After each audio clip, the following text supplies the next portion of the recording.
And that seems to have stabilized now. So welcome everybody and good morning to the latest in the Powering Up Recovery events. And this one is for Lancashire. And thank you to Electricity Northwest for um, their proactive stance in taking us forward with these events and really opening up the floor to make sure we're hearing from policymakers, from businesses, and everyone, all of our stakeholders in Lancashire. You need to be involved in really creating the network to take us forward on our green net zero plans towards 2030 and beyond. So I'm Miranda Barker. I'm the Chief Executive of East Lancs Chamber of Commerce. I'm a LEP director and I lead our energy and low carbon strand for Lancashire LEP. And I'm the chair of today's event. We have a wonderful panel of, if my dog keeps barking, I will be quiet and I will hand over to Paul, who is who is always on hand to fill in when these things happen. I do apologise. The perils of 2020, 2021. I'm so pleased to be joined by so many of our leading business and political leaders across Lancashire and academic experts in the field, and such a great list of attendees as well, as you can see from your panel at the side of the screen. Let me run you through what our plan is. We have two panels today, and our key questions are: what are the challenges for business and political leaders on the road to a green recovery? And how do we make net zero carbon a choice for business, consumer, and communities? And also, as the net zero transition accelerates, what are the opportunities to reboot the economy and really create green jobs and skills in Lancashire as part of a green COVID recovery? So in terms of our housekeeping, the session is being recorded and will be posted online. You can see there the hashtags and the links to make sure you're part of that debate. There will be live polling questions throughout the session for panelists and attendees. So please do get involved because they are your chances to give us the statistical background to make decisions going forward. And while the panelists talk, please make sure you're using the chat function to share your opinions and comments and posting your questions so that we can pull you in to ask the panel your questions yourselves. And all the panelists, please keep yourselves on mute to reduce the background noise. And as I said, if my dog starts barking, I will mute and hand over to Paul. So we have two wonderful panels, which we will take you to very soon. But first, to start off, I would like to introduce you to Paul Bircham from the Regulator and Communications Director from Electricity Northwest. Thank you.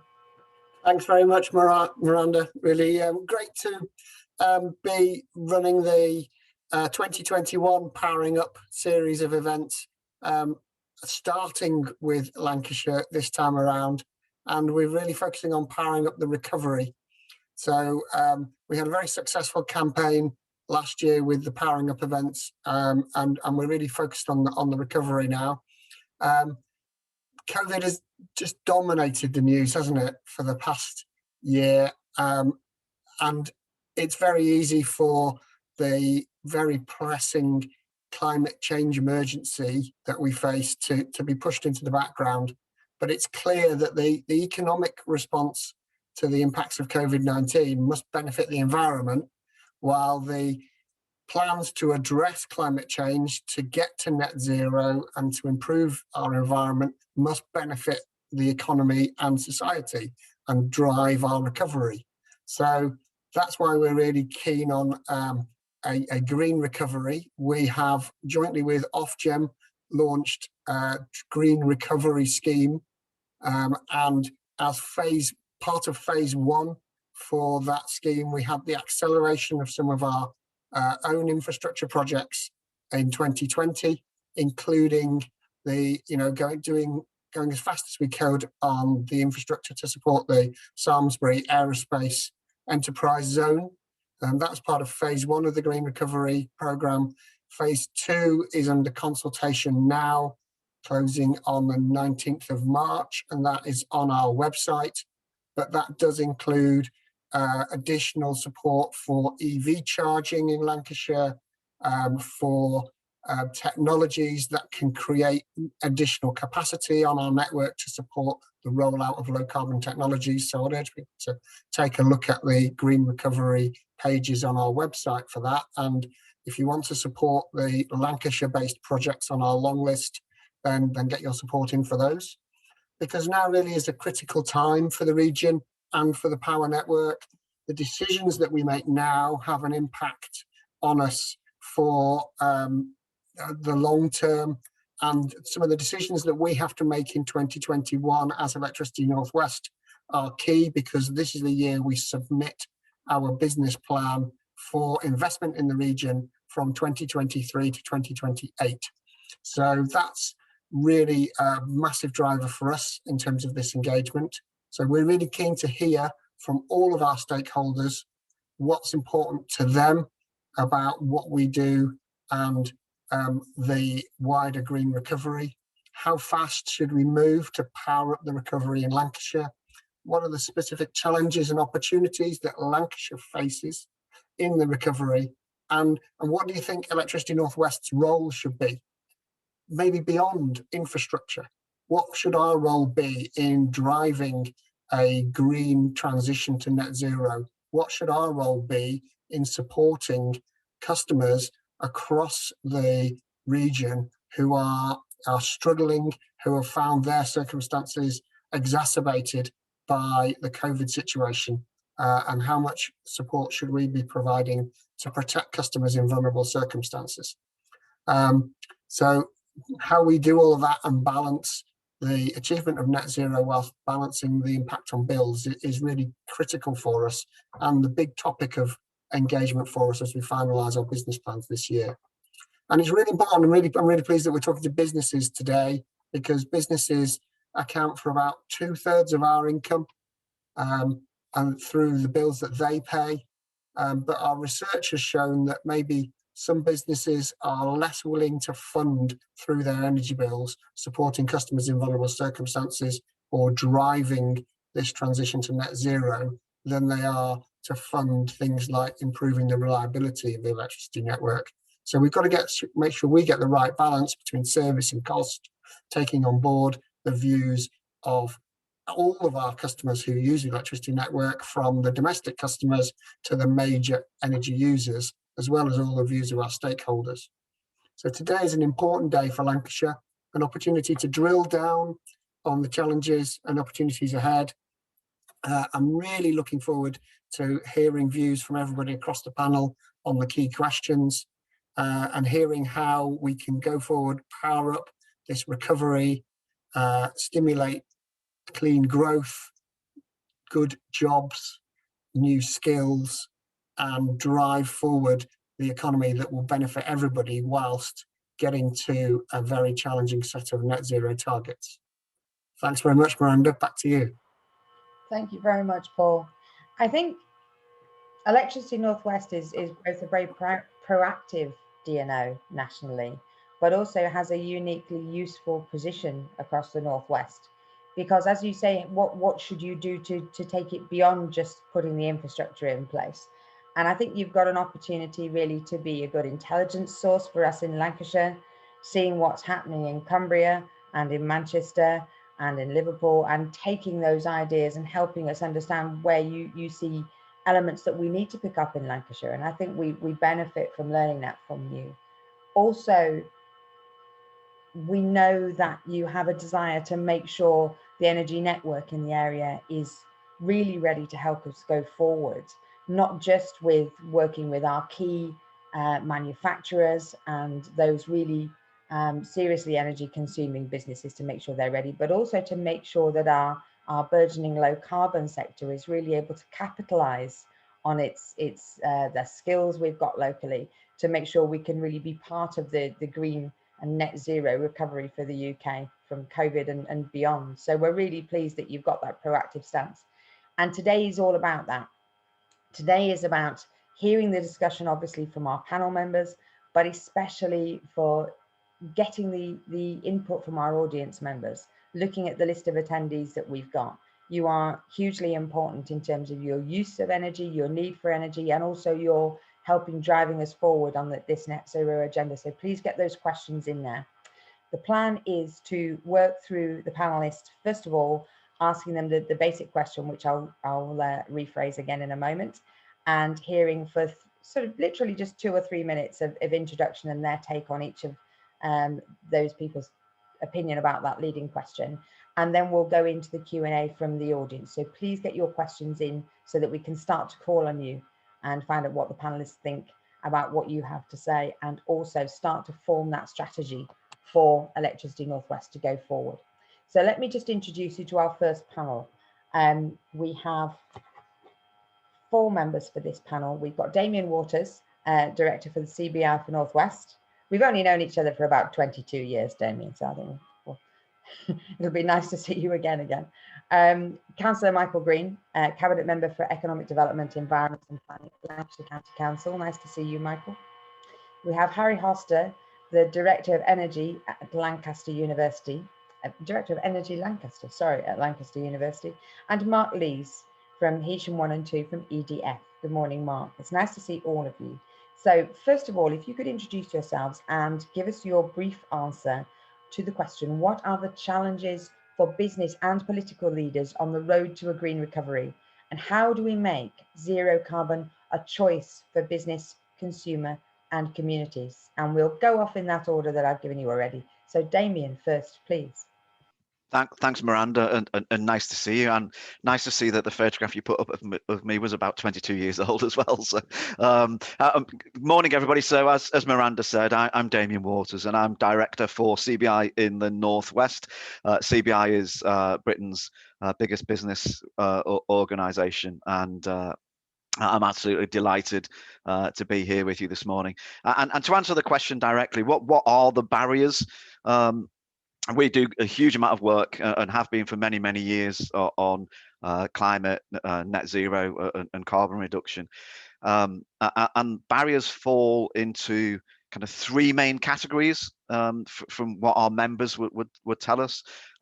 First would be policy and regulation challenges. And you'll all know that energy policy and climate policy over the years, the goalposts have moved so frequently that it's difficult for businesses to keep up. In fact, what one business said to me, it's almost as if the goalposts are being dragged around the field by a tractor at high speed. So the lack of consistent policy and regulation is a challenge. Second would be, if we're frank, the lack of company prioritization and investment. Particularly during difficult times. So we know COVID over the past 12 months has put lots of businesses under significant pressure and stress. And it's not always the case that action for the climate is then high up on the agenda, because businesses are struggling to survive, and understandably that becomes the priority. And then the third kind of grouping would be customer engagement. So we do find that there is a growing desire for not just customer but societal shifts in terms of both their own behavior and business behavior. But there are challenges there. We've traditionally over the past 20 years or so had a focus on business operations in terms of climate and kind of net zero, and we focused on energy intensive businesses, quite rightly, to address those. But what customers say to us now is they need more affordable products and services. And two perfect examples outside of kind of business activity. 2 of the biggest contributors to our kind of carbon emissions in Lancashire are housing and travel. And housing is a perfect example. It's still much more affordable to have a gas powered combi boiler in your house than it is to have a kind of a low carbon alternative. And just to give it kind of another example, it's still much more affordable to have a petrol or diesel car than it is to have a electric vehicle. So customers want to make the change, but they need to be able to engage with products and services that are affordable to the people in Lancashire. So kind of there's some barriers, but I also think there's lots of opportunity. So maybe I'll end it there and look forward to hearing the questions in the discussion. Thanks, Miranda. Thank you, Damien. Thank you. Councillor Michael Green, same question. Good morning, Miranda. Good morning, everyone. On this morning, it's nice to see you all, and thank you for inviting me to speak on this very important topic moving forward. So in terms of our position as a county council, we've always felt that the environment was important, but this has become more so. So we've recently passed a new resolution of the county council on environment and climate matters, and that was setting out our ambition for Lancashire's economy to be carbon net zero by 2030. And that's now driving a new programme of activity in the county. So one of our challenges was a lack of capacity in terms of officers to drive forward the agenda for the county council. We are now putting that right. So we, in the recent budget a couple of weeks ago, we put extra resources in to bring that forward, and a report is coming to the next cabinet meeting to implement what we need to be able to do what we need to do as a county council. Because that was a challenge for us. We had the ambition, but didn't have the means to actually deliver it. So it's important to have both, in my view. Obviously, there's a lot of targets that's already been mentioned. Lancashire's programme complements and strengthens the UK's ambition. We know the government announced a reduction of 68% in annual carbon emissions by 2030, which is a significant tightening of the previous targets. We've had the reports from the Climate Change Committee. 13 of our districts and unitary councils in Lancashire have adopted net zero targets by 2030 or 2050, but with most at the earlier date. And some councils have prepared action plans to do that. Related to the net zero targets in Lancashire, Miranda, there's emerging research for the Greater Lancashire Plan, which aims to provide an evidence-based assessment of Lancashire's current carbon footprint and various pathways to achieve a 68% or a 100% reduction of our carbon emissions by 2030 or 78% by 2035. As we know, there are also new duties in the Environment Bill which complement this, and that's currently going through Parliament, and that will place significant new obligations on councils to deliver air quality improvements and nature recovery. And that's something we need to be alert to and be able to respond to as well on a Lancashire footprint. Government's announced a number of initiatives. I'm not going to go through all those, but I think it's nice to see that they are ambitious, and it's an opportunity for us to work with them to drive forward this agenda and drive forward the green growth that we all want to see. In terms of working with partners, the County Council entered into a collaboration agreement with Electricity North West just over 12 months ago, and since that time we've been working strategically to progress a number of projects, initially with a focus on the enterprise zone at Samlesbury, but the relationship and opportunity extends right across the county as we look to better place strategic sites and anticipate necessary utility and infrastructure requirements which will be needed. The agreement has facilitated a strong partnership at the site, and I will commend Electricity North West for that. And over £7.5 million of private sector investment to unlock the power provision to existing and future businesses located on the enterprise zone. Works have commenced on this exciting project, and the low carbon agenda is a key component of the site, subject to further studies.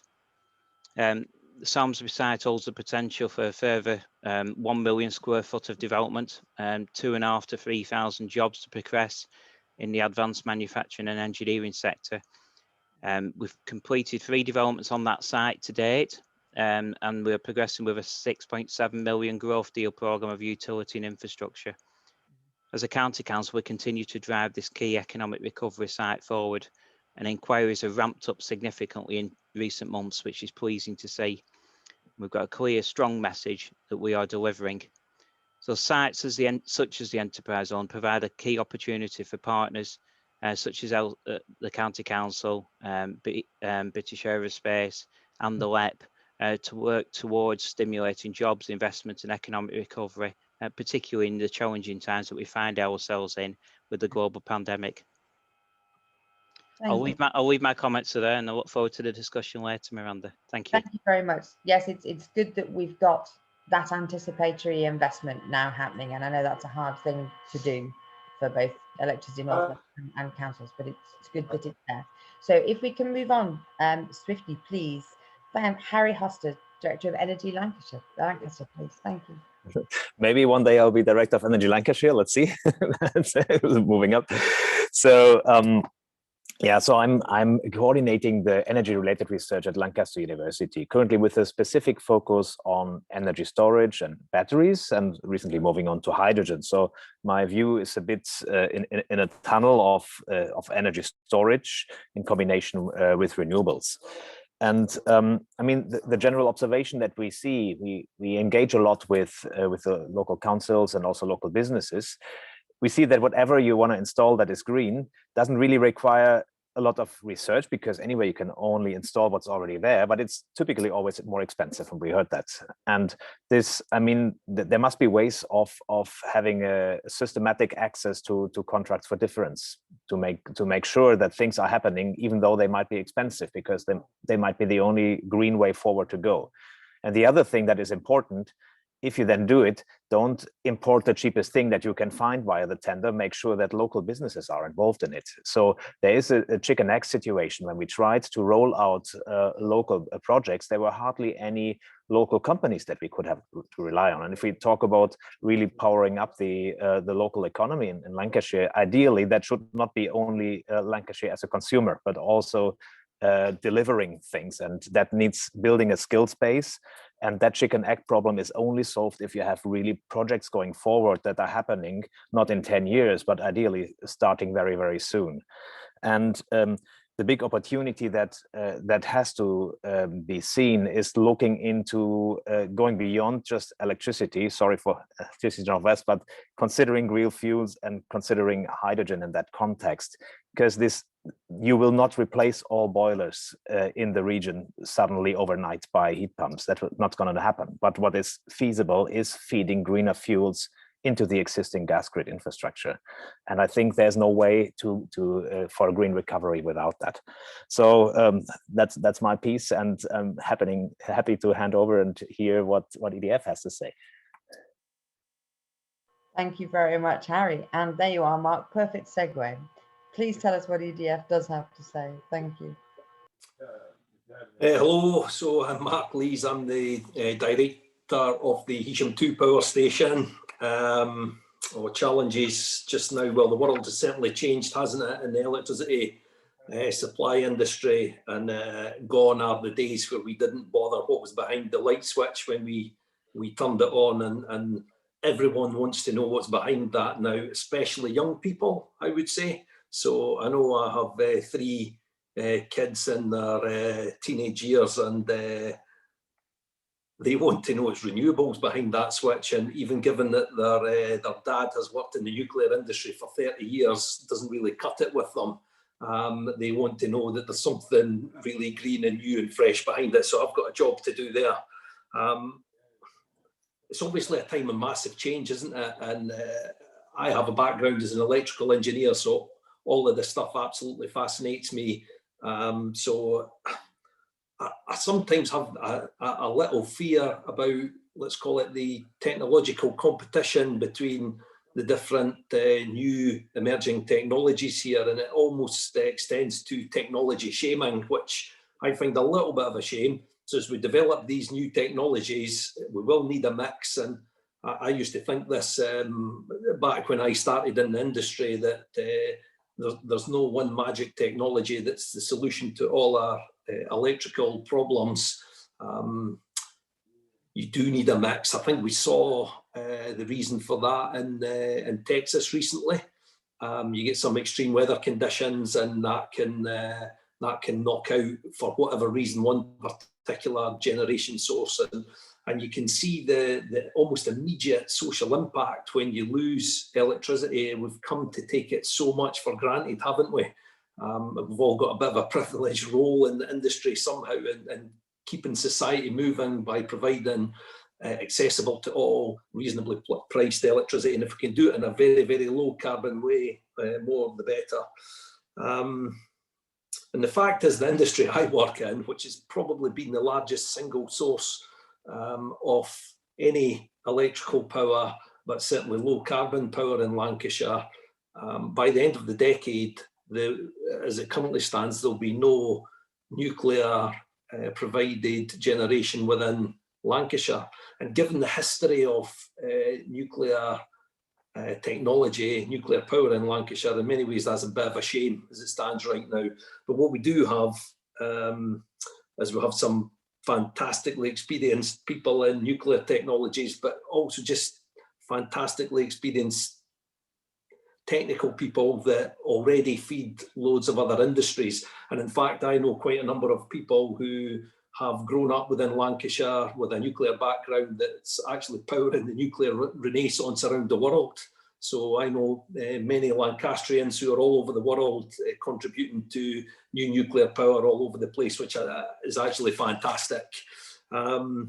Obviously, wind generation has grown massively and there's potential for much, much, much more. There's loads of other technologies. Interesting to hear Harry talk about battery storage and hydrogen, which is going to be a bit of a game changer if we can crack that nut sometime soon. And the whole move, this demand side management, we were talking about that when I started 30 years ago, and I don't think we've properly got to grips with that. So again, the opportunities for growing that whole demand side area is still huge to me. So again, some of my colleagues on here might disagree with me, but right now, I don't see any solid plans to replace nuclear with nuclear in Lancashire, which is a bit of a shame, actually. Will it come in the future? Well, there's some opportunities. Never say never. I know the tide comes in and out with what new projects are coming and going, and I'm sure we'll hear a little bit from Tom. He'll maybe have a different views as we go forward. But we will have a new economy based on decommissioning nuclear reactors in Lancashire, which I see going out at least to 2050. And again, good technologically based jobs in Lancashire, that the move will change from providing low carbon power to basically looking after the environment and bringing things back to as greenfield as we can possibly manage. I do have a slight worry over resilience and grid services as we move into the new green economy. We still need to balance out keeping a safe, reliable, steady electricity system, which big, large thermal generators like I have the privilege of looking after contribute right now, and that's some of the problems that we need to get into. And again, within Lancashire, there's lots of opportunities there to go after that. And I'll maybe just leave it at that, Miranda, for now as well. Thank you Unless very there's any much. questions. Thank you very much, Mark.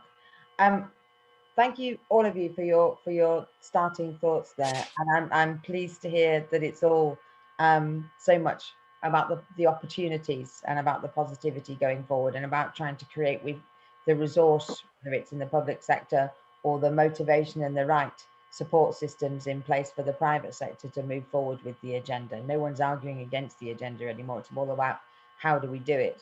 So looking at the chat, there's 2 or 3 comments that I want to bring together into a question, starting with those from Gina Dowding and also Jill Morris from Devo Connect. So they're both focusing on how we move forward on the retrofitting and the creating of new smart homes. So what does the panel think we should be doing there in terms of that activity?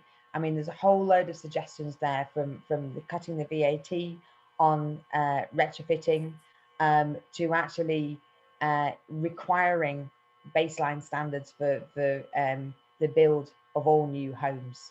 I think let's probably start with Michael on that one and then go from there.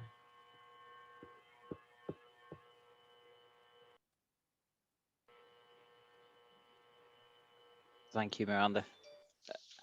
Yeah, it's an interesting question, and it's something that the government in particular will need to address, obviously, if there's a possibility of tax changes to address that. That will be a national issue.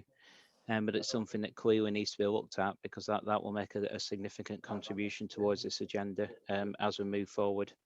And there will be particular challenges in some communities across Lancashire. As we know, Lancashire is a very diverse county, and we'll need to pick up on particular issues, not so much at a county level, but at a district level in particular, working with partners to deal with these. But yeah, but we've got a budget this week, so there may be some announcements in that. Who knows? But we shall see, and we need to just engage and try to shape policy moving forward. Thank you. Other panelists, do you want to join in on that one? Otherwise, I can push slightly harder. Damien, that was your hand first, and then before you're forced to kind of pick on people, I thought I'd maybe make a contribution. I think this question kind of sums up kind of both the opportunities and the challenge. I think I'm right in saying that kind of across the north as a whole, homes account for about 30% of carbon emissions. So it's a third of carbon emissions from homes. So there's clearly an opportunity there, both in terms of addressing the amount of carbon that we're emitting, but also in providing products and services that kind of deal with that issue.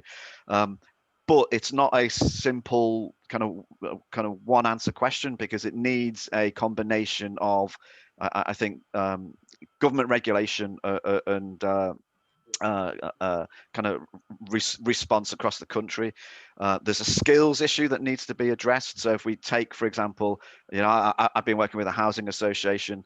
They've been retrofitting some of their heating systems, but have really struggled to find people who can fit heat pump systems. So if you want a gas engineer, you can find them fairly straightforwardly. If you want a heat pump engineer, it's really difficult. So there's a skills issue that we need to address, and then there's also a societal issue that we need to address, because in our poorer communities, the standard of accommodation is already a challenge, but it's likely that retrofitting would be focused on kind of the more affordable end of the market. The poorer housing stock is the more expensive end of the market to deal with. So we need a whole combination of action to address these issues, from policy to skills to kind of societal change. So, but I do think it's an illustration of where there's an opportunity for businesses to go out and provide those products and services that help people kind of meet these challenges. You're absolutely right there. In that it is the support that's needed that's there. It's the support for retrofitting. I think it's the being brave on how we go forward in terms of public sector policy as well. Paul, what have you got to have there? I was going to echo a lot of Damien's comments there. In the research that we've done to aid our forecasting, it's clear that Lancashire has a much higher incidence of fuel poverty than large parts of the rest of the country. We have quite a considerable housing stock that is of low energy efficiency grade, which, as Damien said, makes it harder to retrofit, more expensive to retrofit. And I think these combinations, and sorry, the other thing I was going to add is that we actually have a very high incidence of those on the gas network. So a very large proportion of all of our homes in Lancashire are connected to the gas network and heated by gas.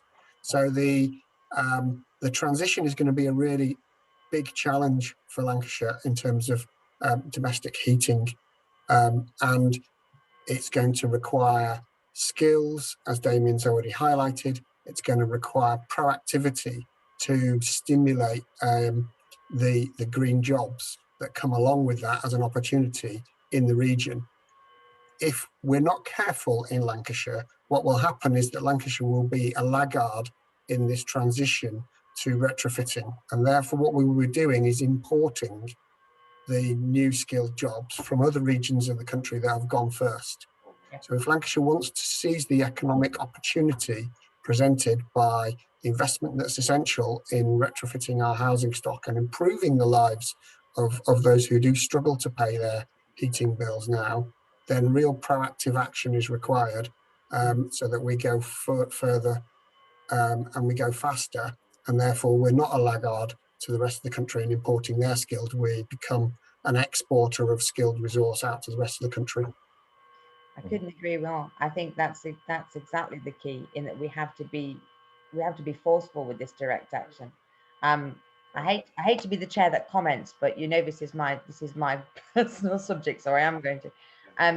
I think we do need direct action by the public sector. I think we need baseline planning permission standards imposed now, so that any new build has got to be of a really ambitious standard. Let's lead in Lancashire, not lag behind.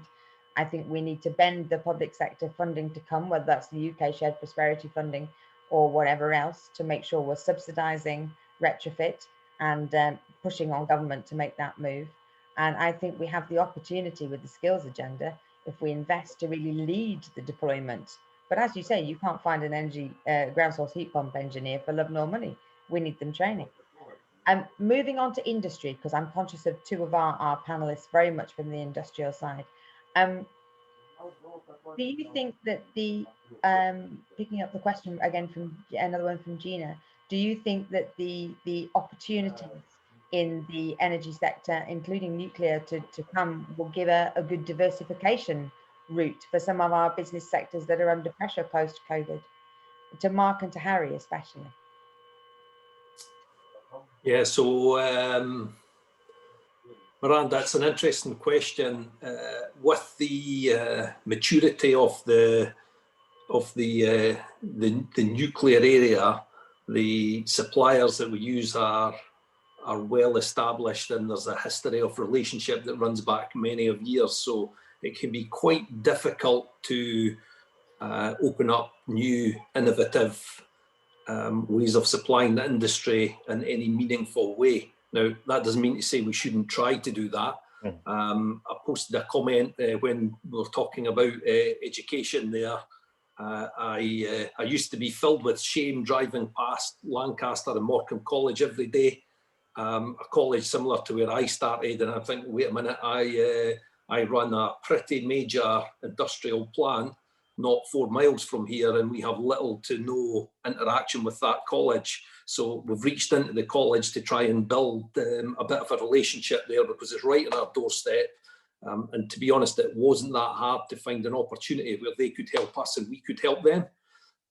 So we've developed up a bit of a course to help some of our staff further develop themselves, and it really supports the local college, which is great. So we're always on the lookout for new opportunities to do so, and I'm open to hear from anyone who think there's an opportunity there. But with a mature industry like ours, it's hard to be transformational with that. Now that will change when we move into decommissioning, Miranda. So there'll be new opportunities for local businesses then, and we'll need to work with each other to see how we unlock that. Yeah. As Tom Sanson from Rolls-Royce was just saying, we have a very unique heritage with nuclear energy in Heysham and Springfields, and we should be prioritising transition which embraces our existing talent and capabilities around nuclear to deliver low-cost competitive nuclear for the future. Do the panelists agree that creating UK solutions, which we can also export, is preferable to importing technology for clean energy? Absolutely. Go on, Harry. Yeah, well, it's sort of building on what I also said in my initial statement. I mean, if we're constantly asking, okay, it better be green, but it has to be cheap, otherwise we don't do it, then we don't get anywhere. So there must be a scheme. There must be also projects in the pipeline that people know about. I mean, Eden Project North is one of the ones that hopefully come along, and then there's certainly a bigger chunk of opportunities there that companies can then aim at and then can prepare their skill set. There's no way that any company is able to upskill with a notice of 6 months in certain ways of getting high voltage certified engineers on board and things that you would need for higher level energy storage systems, for instance. But if there's a pipeline of projects of 5 years that are coming along, where there might even be a possibility to give preference to local companies, that is then something people can plan with and can upskill. So I think that would be the big opportunity. And yeah, so really local talent should really beat lower prices from overseas there. Thank you very much. I'm just going to move now to the first of our polling questions, and then we'll come back briefly for one more question from this panel. Paul, would you like to take us through our first polling question, please? Yeah, thank you, Miranda. So our first question today is, what should Electricity North West's focus be in helping with the green recovery? So we've already heard from the panel, a number of different challenges here. And as I said in my introduction, should we really be focusing more on net zero? And we need to drive that forward. Should it be more on keeping bills as low as possible and protecting consumers in vulnerable situations? Or should we be balancing out both investment in net zero and the protection of customers in vulnerable situations? So what have we got to do here? Have we got to prioritise one over the other, bills over decarbonisation, or do we have to find a way to move forward on all fronts? So if you could choose an option and click submit, that would be great.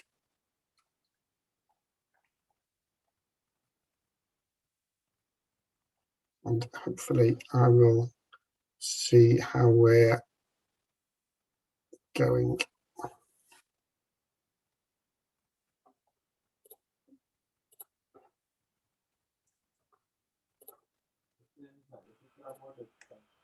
See the results short.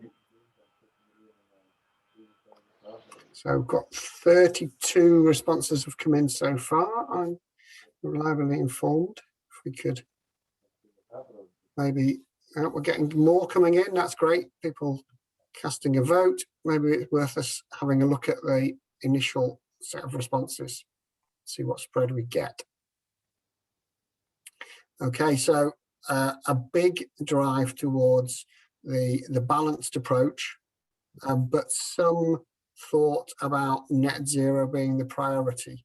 So there's quite an interesting set of results here. Yeah, 103% in total. Yeah, exactly. well spotted, Harry. Thank you. Yeah. So there's some rounding error in there. Stop the counting now. But interesting that a very strong leaning towards the balance, and that we need to do everything. Some saying if you have to focus on one, then focus on net zero more than that, than keeping bills low. Not a single vote for just keeping bills low and seeking to just protect customers in vulnerable circumstances as the only priority. So that's very informative, very interesting. It is. I think first of all, we're all going to be dealing with that balance, aren't we? But it's nice to be able to hear that call from your constituents, so to speak, that they do expect you and want you to be marrying those two differing aims and trying to bring them together in the policy going forward. Just one final question to this panel. I'm going to go back to the reference we've seen from Adam Smith to the grid's capability for moving to electric vehicles. As electric vehicles become more increasingly popular, how will the effect of more people installing their own EV charging point at homes affect the network? Will there be an increase in the need, in the capacity need? Does that create new substations? And I think probably, Paul, we need you to start with that. Yeah, it absolutely is going to drive a need for increased capacity in the long run. But I'm pleased to say that in the immediate future, Lancashire is very well served with an electrical network that has quite a lot of available capacity. And what we are seeking to also do is to build a new market for flexibility services. And Electricity North West are going to do everything we can to stimulate this market.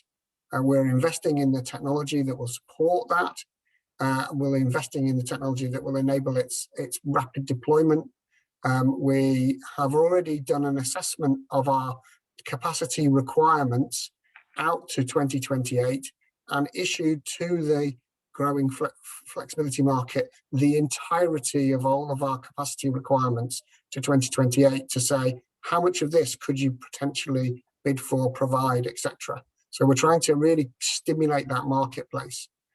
So flexibility will be faster, and flexibility will mean we won't have to build lots of new substations. I think ultimately, in the long term, we will need to maximise the use of our existing assets and supplement those.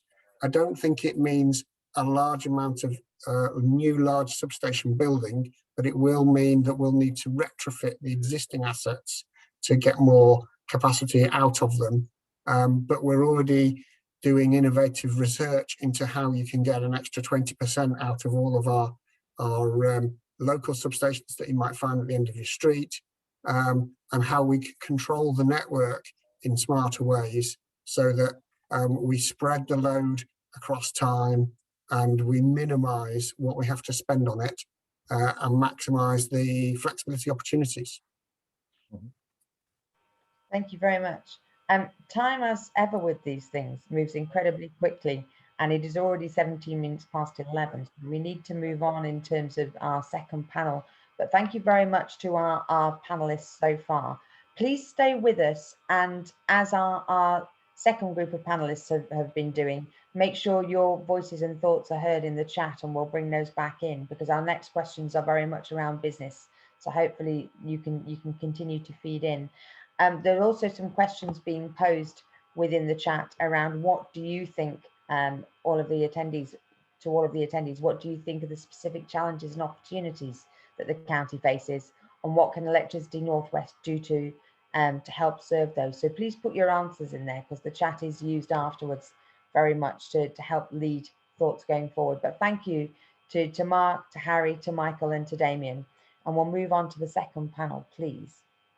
So the second leader panel, we have Lynn Collins, Regional Secretary from the TUC, Carl Williams, Professor at UCLan and Head of the Making Carbon Work Project, Tom Sansom, Interim Chief Executive at UK SMR Consortium at Rolls-Royce, Daryl Platt, Vice Principal Engagement at Blackpool and the Fowle College, and Lisa Mosier, Strategic Coordinator at Lancashire Skills and Employment Hub for LCC. So our key question to you, and then we'll go in that order, just with a brief 2 or 3 minutes from you with who you are and also your thoughts on this question. As the net zero transition accelerates, what are the opportunities to reboot the economy and create green jobs and skills in Lancashire? So we've already touched on skills. It's been a key opportunity, but also a threat to that opportunity if we don't really capitalise on them. So Lynn, first to you, please. Thanks, Miranda, and thanks for inviting us along. I've separated out the reboot in the economy and the jobs and skills bit, so just some kind of headings under each of those. Firstly, in terms of rebooting the economy, I think there's a really strong need for partnership working. TUC called on the government to establish a national recovery panel as we come out of COVID, and I think there's a real need for local partnership recovery panels to be developed. So where we've worked with combined authority areas, we've developed some good models about this, both in terms of COVID recovery, but also in terms of climate partnerships. So there are some good examples, and we'd want to bring those examples away from those combined authority areas into the other sub-regions in the Northwest, so that we're working together to develop that. I've touched on kind of what I've called old industries and what I've called new industries. For old industries, I think there's a real need for workplace transition agreements to be drawn up by unions and employers working together, and that should help create a strong role for green and climate change reps in workplaces. We do have them at the moment. Unfortunately, they don't have the same statutory rights that other union reps have, but I think there is a need for the development of the role of green union reps in workplaces with the associated time off and training to carry out that role, again creating those partnerships very much at local level. And for new industries, we need to look at investment and grant opportunities and making sure that we write into those opportunities. First of all, I would say, wouldn't I, from the TUC, good jobs, the creation of good jobs with decent terms and conditions, but also strong social value clauses. So that would pick up some of the issues that I think were raised in the earlier discussion around promoting local supply chains, spending locally in the economy, developing links with local communities, using any grants that we issue to build new industries to provide some leverage. Final thing, just on rebooting the economy, the Northwest Leaders Board has recently been kind of revamped and re-established. And I think there's a key role there for the Northwest Leaders Board to take on this issue. And this may be one of the issues that colleagues who are connected into that board want to put as a priority area for discussion across the whole of the Northwest.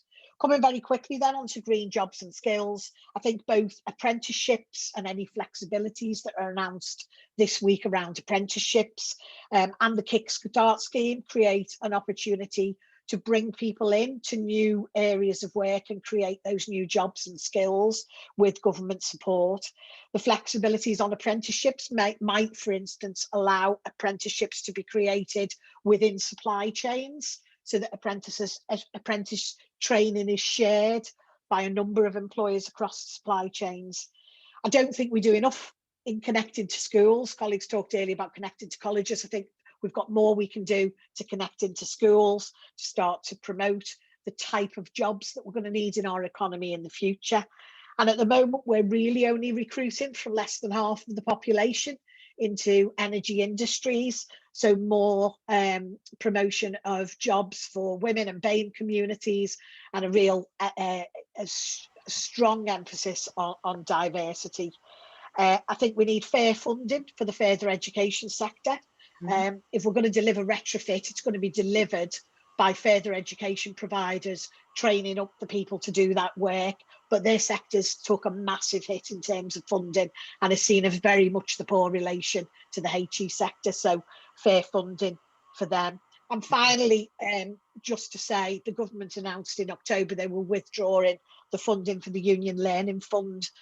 Union Learning Fund's been at the forefront of training union learning reps in workplaces to help employers reskill and retrain people for the new types of jobs. Absolute travesty that that funding is going on the 31st of March. We're still having yet another go this week of putting pressure on the Chancellor to announce its retention or replacement with something, because the work that those union learning reps have done to train over 250,000 people in learning every year across the country is really invaluable, and we wouldn't want to see that lost. So a few points from me. Thanks. Thank you, Lynn. Thank you.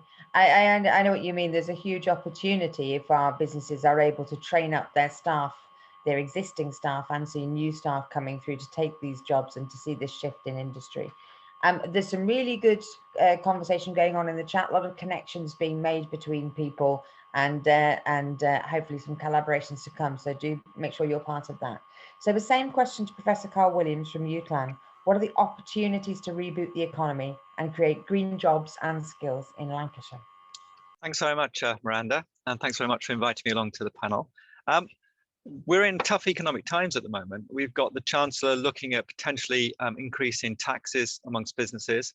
So the question is, how do we shift businesses to start thinking about green recovery when many are very cautious about taking up the technology because of the lack of knowledge around skills? So not only skills within their businesses, but also, as with the earlier panel, about skills within the industry for new technologies to come along. So how do you get the fitters to bring in your heat pumps and everything else? But I think we're in a great position in the Northwest to focus on low carbon and green jobs.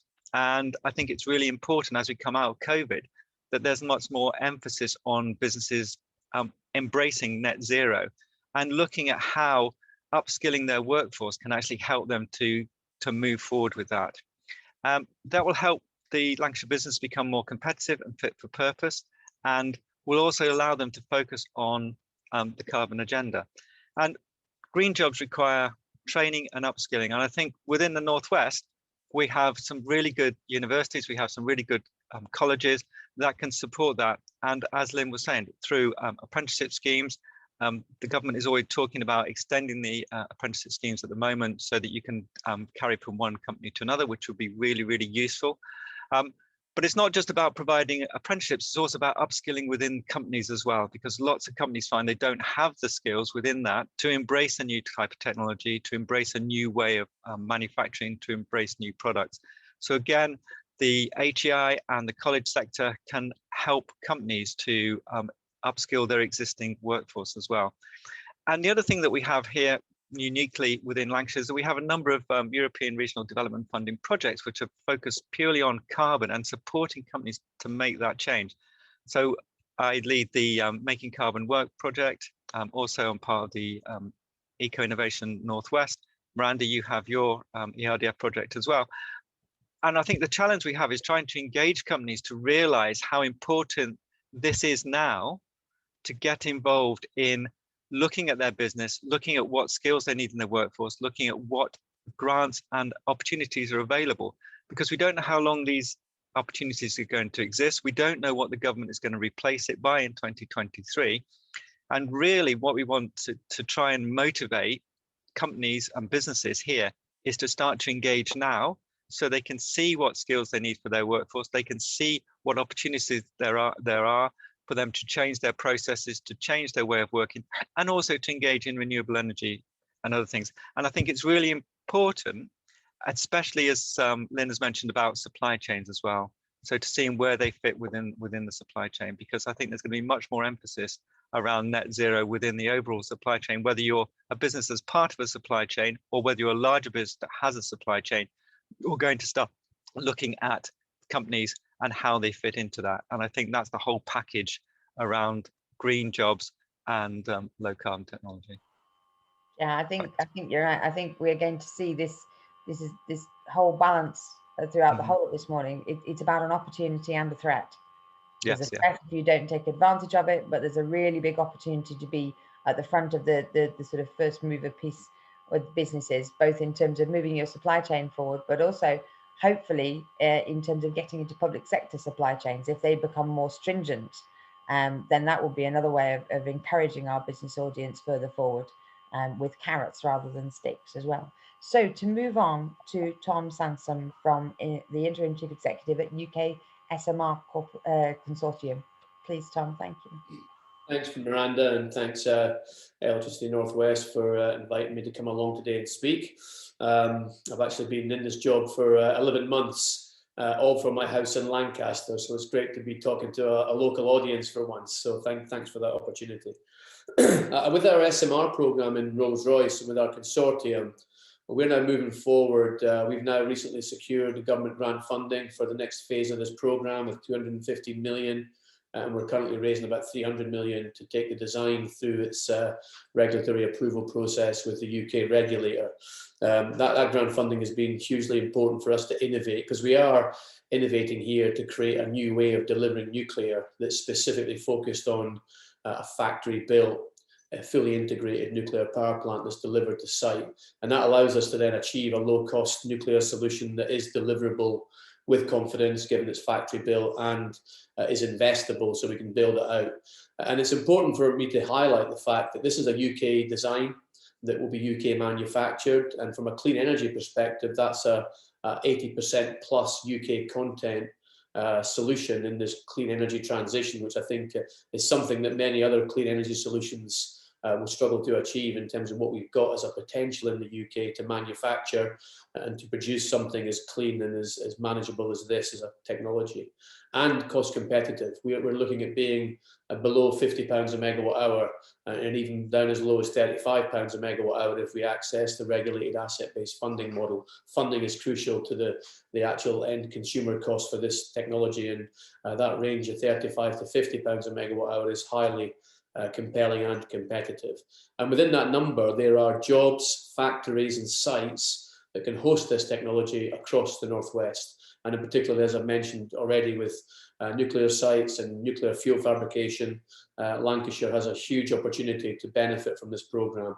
Those factories will be producing modules, they'll be producing heavy engineered products, and those factories will be located across the north, which is where most of the sites are. So the opportunity here to create high value engineering and technical jobs that are not only focused on delivering UK clean energy solutions, but importantly, creating export potential around the world and many other markets where they're also trying to find cost competitive clean energy solutions is vitally important. And I'm a huge advocate that the journey to clean energy and to net zero, we have an obligation in this country to make sure we embark on that journey in a way that maximizes the economic benefit in the UK.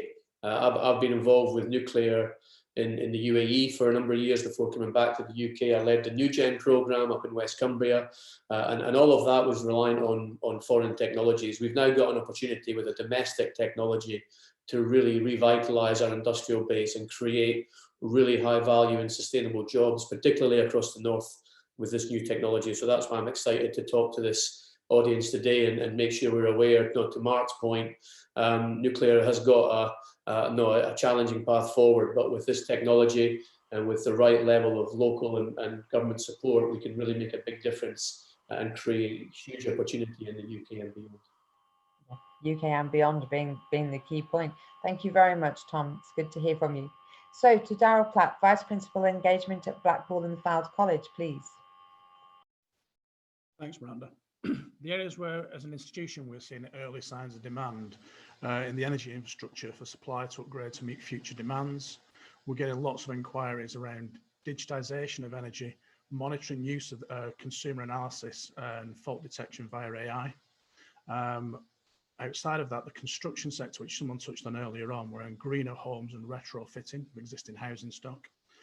And then particularly of interest at the moment to a lot of people is hydrogen, both generation and storage, but particularly in point-to-point transport usage in public sector vehicles. And that produces quite a lot of challenges in adoption from a skills perspective. Outside of regulatory intervention, skills gaps are generally driven by rapid technological advancements and innovations from research and development linked to market demand.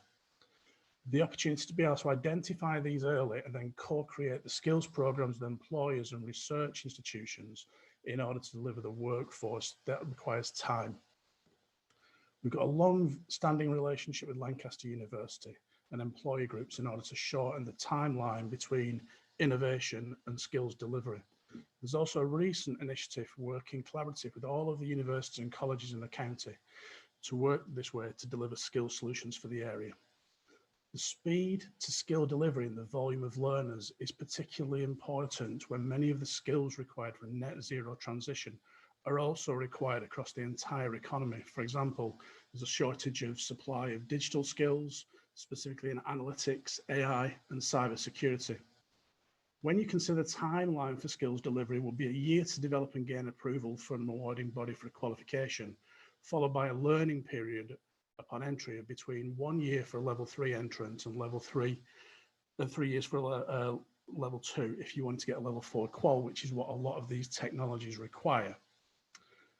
The opportunity to provide the skilled workforce required to succeed come from 3 core areas, therefore. You've got the reskilling of existing engineers, and this is the fastest route. It's not without challenges, but if you think about the end of a furlough scheme, that might be the quickest solution that we've got as some of these people are displaced. Inspiring FE and HE students into net zero careers. This depends upon a pipeline of school leavers that studied STEM subjects to be there, and also engagement from employers and providers within those institutions. As you led before, we are always looking for guest speakers to come into here, but I know it's also a big challenge at high schools, providing high quality careers advice and guidance and inspiration to choose STEM subjects as part of their option, because that's the pipeline of learners coming forward. The 2020 Engineering UK report across the UK showed the number of GCSEs and maths and sciences and computing have been rising.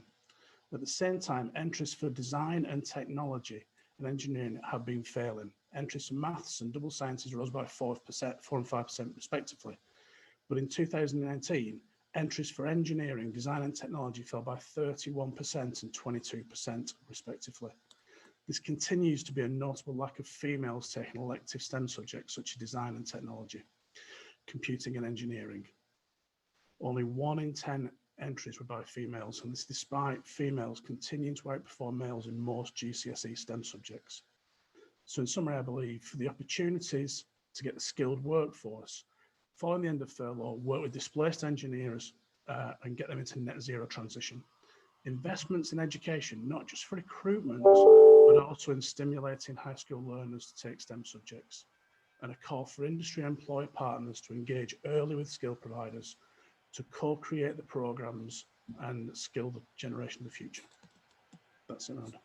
Thank you, Darryl. I think this is the most straightforward segue of all between our speakers, because now we hand on to Lisa, who will thoroughly echo what you're talking about and hopefully give us some idea of how we're going to do exactly that. Thank you. Thanks, Miranda. Good morning, everyone. And thank you, Darryl. We didn't compare notes before this, but I'm feeling as though we were in a room together somehow. We come to very similar conclusions when answering this question. I work for the Lancashire Skills and Employment Hub, and we're a strategic team working on the skills and employment priorities with a wide range of partners, including many in the virtual room today. And we work to the Local Enterprise Partnership, the LEP, and also the leaders of the local authorities. Now, for me, from the 10-point plan to the public sector low carbon skills fund and the forthcoming energy white paper, that shift to net zero technologies is completely underpinned and reliant on jobs. And that's what everyone said to this point. And there is a reliance on skills needed for those jobs. And it's interesting that there's jobs, but not quite as much as the skills that needs to underpin it all. And that they all point to that huge acceleration and rollout, albeit that the policy is not clear in some cases, which makes it very difficult to anticipate or plan. There's just huge potential in the sector. It's exceptional. So for me, and this is where me and Darryl are completely aligned, the opportunities for me that lie in this is focusing on three key areas. The first is about reskilling and retraining people. That shift in demand for jobs from certain old sectors, if you want to call that, old industries, we need to support all that with funding and reskilling support. We all know that Lancashire has a huge legacy in manufacturing. Skilled workers are being displaced. For example, aerospace, due to COVID, that might turn around, but it's about timing this so we can provide those people with reskilling opportunities. We can help them to pivot and move those skills into green technology and green solutions. There's an advanced engineering and manufacturing watchtower that's being led by Lancashire County Council. And that actually contains some elements of support to redeploy skilled workers and use their transferable skills into industries with demand, which includes obviously the energy one.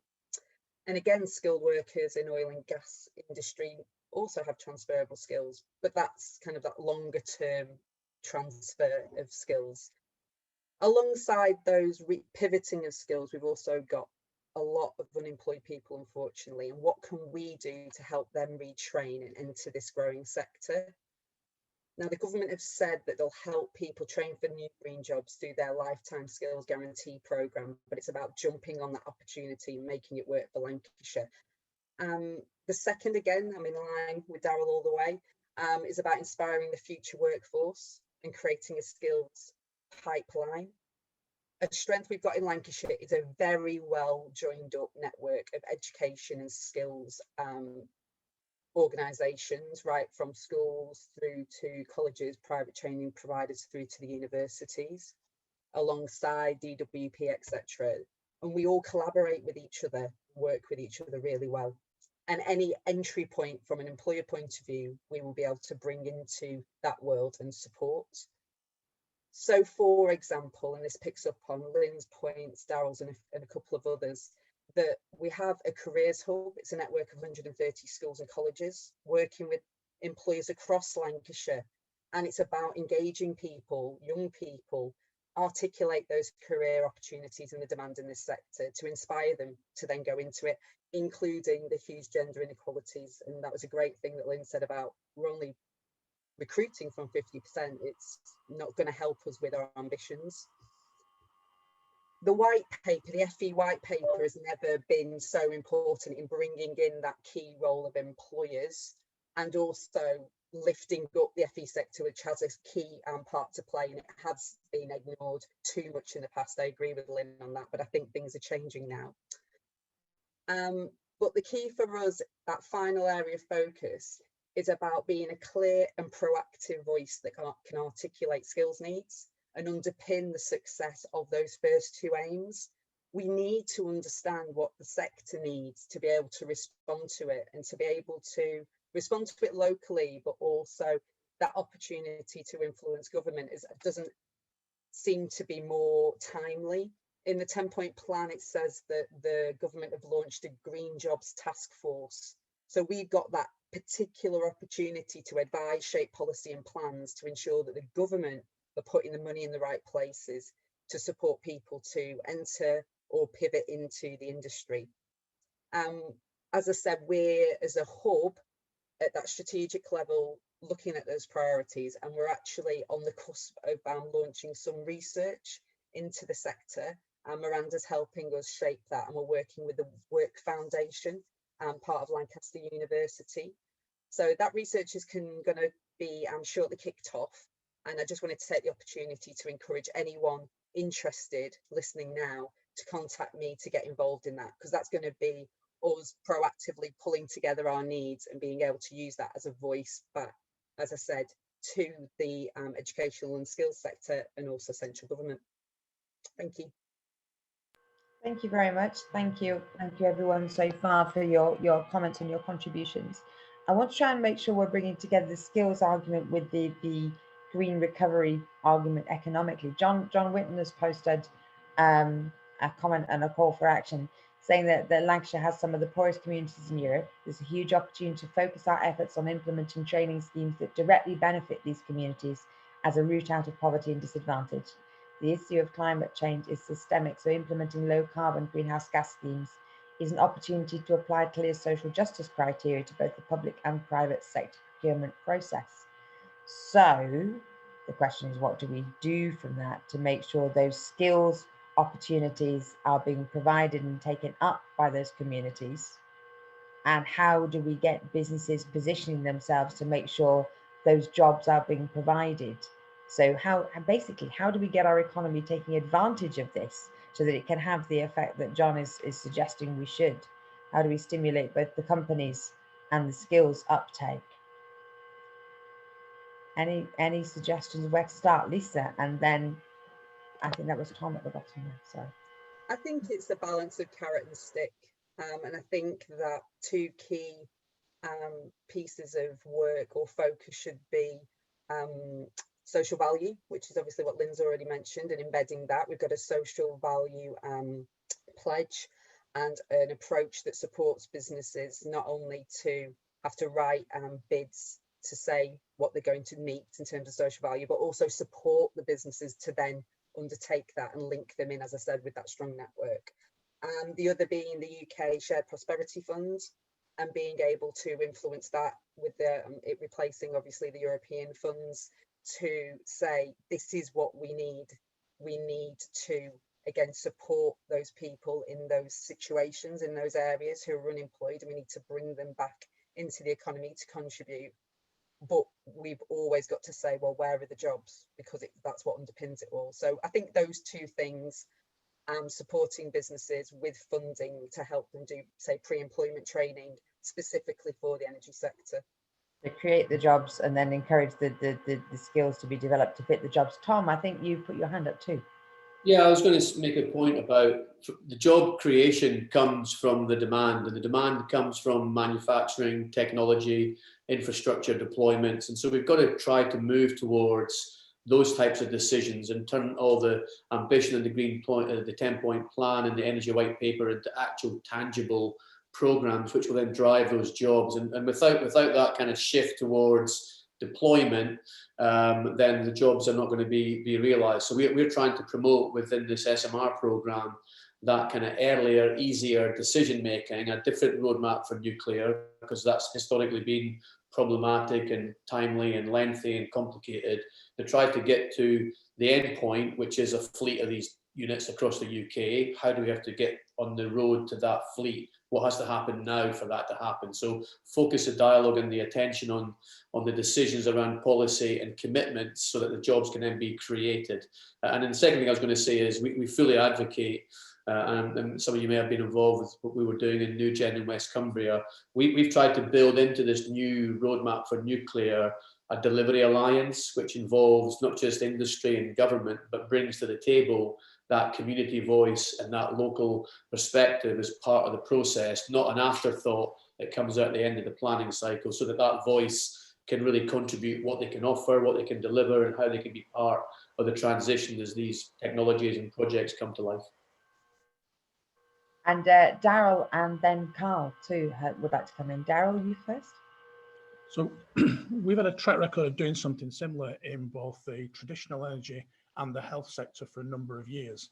And an easy example would be, if you talk about the health sector, academic attainment needs to be at where it could be. So if you want to be a nurse, you need to have level 3 qualifications to be able to progress to level 4, 5 and 6 and progress through. What we've done is we created a skills elevator through various related industries to be able to get through that. So you can take people through care homes and then into health, and we've created a health and social care academy. We've had something similar for the offshore industry in the past. So the creation of a similar kind of scheme where businesses work together to take people at various levels, from entry-level construction through to the energy sector, we can pull those industries together and do that. And that's an easy way. We just need employer partners to engage and talk about the specific skills challenges that they've got, and then we can help raise those. Thank you very much, Daryl. And Carl? I think we're at the start really of the journey of engaging employers and businesses to start thinking about net zero and what they require. I mean, the important thing is about supporting businesses now so that they can start to develop the technologies, the support that they want, and also the upskilling they require, and the green jobs, so that there are these green jobs. There is the opportunity to empower local communities to engage with the businesses. The challenge we have is that the target for net zero of 2050 is a long way off. So it's always quite difficult to get businesses to think about things that are a long way off now. And one of the ways that the government can do that, and the government is doing that at the moment through the various funding, is to support businesses to think about what they need and to help them move forward so that they can look at the upskilling that's required within their organizations. They can look at what type of green jobs. They can then inform the providers and the FE colleges and the universities and the schools of what's required in the future. But it's that impetus really to kickstart a lot of businesses to start thinking about it. We deal with lots of businesses, and we have businesses that are really proactive and thinking ahead, and this is where we want to go and this is what we want.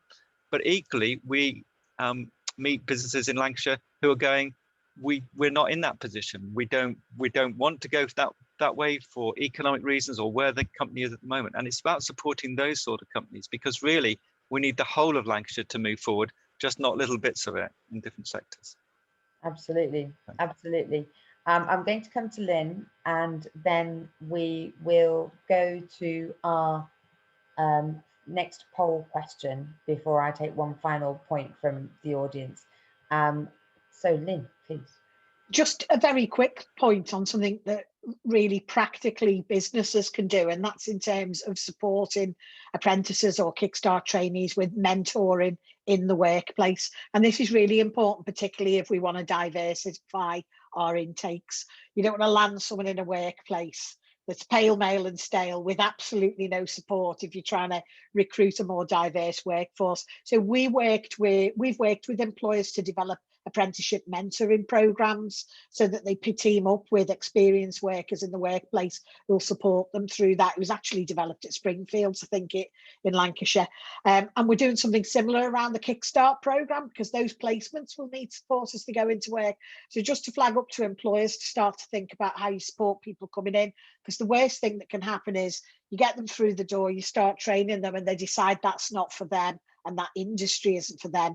You've wasted an investment, they've wasted an investment in that. And the other side of the coin is to build confidence for people already in the industry that they can retrain.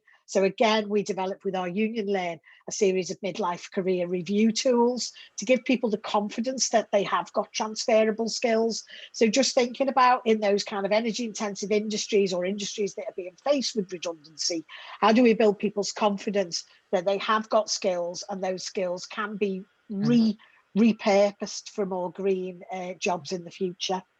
Thank you, Lynn. That's a very salient point. That's like the whole Industry 4 question for Lancashire, is that the middle of our workforce are in a point where their skills aren't evolving necessarily as fast as the technology is evolving.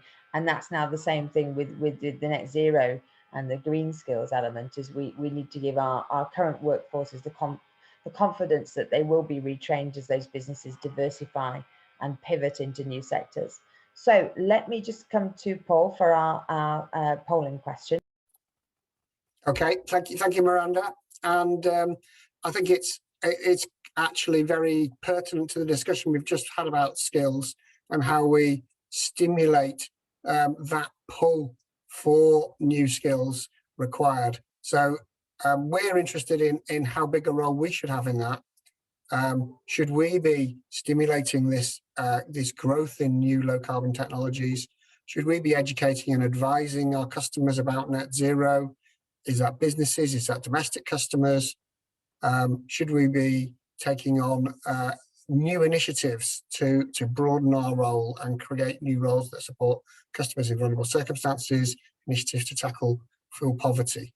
So again, this is where we're interested in your feedback, and you can choose more than one in this poll. So this is not a choose the best option one like we had last time. What we're interested in is how many of these things should we be doing? So pick what you think is most appropriate and then click submit, please.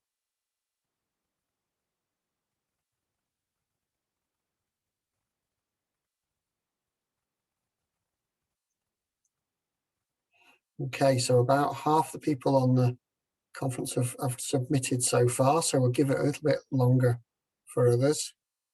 And while we're doing that, I'll just say that I found that whole discussion about skills fantastic. We are looking hard at what extra skills and how the workforce will need to grow in Electricity Northwest to deliver the work that we have to do. We have a fantastic training academy based in Lancashire in Blackburn, where we can create these new jobs. We've got a regular apprentice intake, and we're really looking hard at how we attract all the great talent from across the region into that. So we have the a very wide and diverse mix of people coming into our business to reflect the wide diverse mix of customers that we serve. So we're getting there now. 30 odd people have completed the poll. So let's have a look at what results we've had so far. Okay, and here we can see a wide range of things supported, but educating and advising business customers about net zero being the strongest one there. And I think that ties directly back into that discussion we were just having about creating that supply pool that then requires businesses to gives business the opportunity, if you like, to say, right, what do we need to do about our workforce? How do we then bring in people who are going to help us on that transition to net zero? So that's great, really, really interesting to see. Thanks very much to everybody about their feedback. Back to you, Miranda. Thank you, Paul. I just want to go back to a comment that was in the chat a moment ago, and then to ask a question finally to Michael Green, if he's still with us. A comment from Adam Smith. I had asked, how do we go on about unlocking the green recovery potential from businesses moving into this space? And Adam has said, slowly, carefully. Moving too hard may actually put some businesses off. They're focused on getting back to business as usual rather than immediate change. However, embedding the change into the business, showing the benefits, both green and financial, will help drive them and hopefully drive the recovery. Local government will be the key to help us creating those jobs and get a larger cycle of job creation and economic development, economic demand growing from that. And I think that's right. This is that opportunity and threat in exactly that way. I just wanted to put one challenge back to Michael very, very briefly. If we're trying to embrace all of these conversations about skills and opportunity, and also the challenging target that Lancashire has now set itself and all of us to go for net zero by 2030, can we see some definite moves within all public sector procurement contracts and also in our planning system to give us solid Lancashire baselines to help drive forward our low carbon economic opportunities? Thanks, Miranda. And can I first of all say that this morning's session has been really interesting and thought-provoking in many ways. So thank you to everybody who's made a contribution. I think you're absolutely right. From a planning perspective, so that is primarily a function of the district authorities. So it's the lower tier authorities rather than the county council. But working together with them, I think that's something that we need to see because those planning policies need to lift that bar. In terms of procurement, again, all the local authorities need to take this into account, but we need to make sure that the opportunities are there for Lancashire businesses to embrace the growth of the future. And certainly ourselves as a county council are very keen on this. And we're putting a number of initiatives in place to take this forward. The Advanced Engineering and Manufacturing Watchtower that was mentioned earlier, that we've just put £1 million into funding. It is very much focused at looking at some of these areas. So we are keen to do it as a county, and procurement will play a part moving forwards, and working with the other local authorities as well. I think there is certainly mileage in doing that further, so that we can actually tackle the green issues, but also address the growth and make sure that we get the growth moving forwards as well, because ultimately that provides the income and the jobs for Lancashire residents. No, thank you very much. I think that's right. I think we need the public sector, then we need the skills provision, then we need the business commitments that we're hearing, and obviously Electricity Northwest in terms of the grid that enables us really to take advantage of all those opportunities and lead in terms of Lancashire rather than lagging. So thank you to all of those panelists in that second session, and thank you from me to the attendees. But now to close off, I hand back to Electricity Northwest, and thank you to all of you and your team, Paul, as well. Oh, no, thank you to you, first of all, Miranda, for holding us all to a very tight agenda, getting through a really interesting discussion and bringing lots of voices in to be heard. So great chairing, and great to get your own insights as well. I'd just like to thank all of our speakers today. A really interesting discussion and great participation from those observing and watching, lots of comments in the chat and lots of stimulation to the debate. We've had quite a wide-ranging discussion from housing retrofit to opportunities for growth and revitalisation of the economy across Lancashire, to the skills that are required, and hearing some positive things about initiatives that can be put in place to do that, as well as some great insight from Michael on what the county council can do to put some of that stimulation in place as well.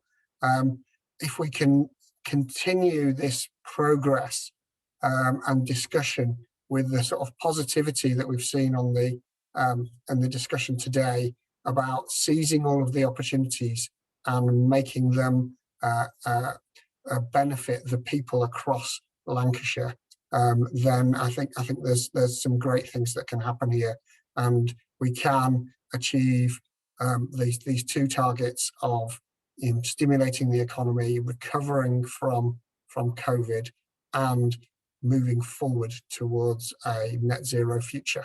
So it's been great for us to hear all of this discussion. Thank you very much to everybody who's participated today, and I'll look forward to hopefully getting more contribution and debate from everybody across Lancashire in our final closing summit that we're going to build to through the year and hold in September. So we'll have a Northwest-wide Powering Up the Recovery Summit this September, where we'll bring in contributions from all the different regions of the Northwest and try and make some key conclusions and calls for action on what we should do going forward.